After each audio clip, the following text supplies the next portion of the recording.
ऐका ना, बाहेर मस्त असा पाऊस पडत होता, तर मस्त गरम गरम काहीतरी खावंसं वाटत होतं. तर चला म्हटलं कांदा भजी करूयात. तर कांदा भजी कशी करायची बघा. कांदा छान पातळ उभा चिरून घ्यायचा, त्यानंतर त्याला थोडंसं मीठ लावून 10-15 मिनटं बाजूला ठेवून द्यायचा आणि 10-15 मिनटानंतर छान असा कुस्करून घ्यायचा, म्हणजे कांद्यातलं पाणी जे आहे ते बाहेर पडतं. त्यानंतर बेसन पीठ मीठ गरजेनुसार टाका, कारण कांद्यामध्ये अगोदरच आपण घातलेलं असतंय.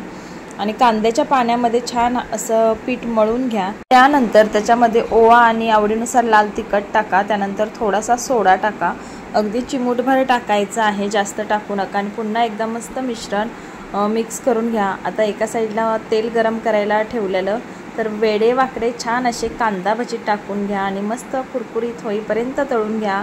तर बघा मस्त असे आपले कांदा भजी तयार झाले आहेत. सोबत मिरच्या देखील तळून घेतल्या आहेत आणि मिरच्यांवर थोडंसं मीठ टाका. चला मग थंड थंड वातावरणात मस्त गरम गरम भजी खावा. व्हिडिओ आवडला असेल तर लाईक करा, शेअर करा, चॅनलला सबस्क्राईब करा, इन्स्टा असला तर फॉलो करा. थँक्यू.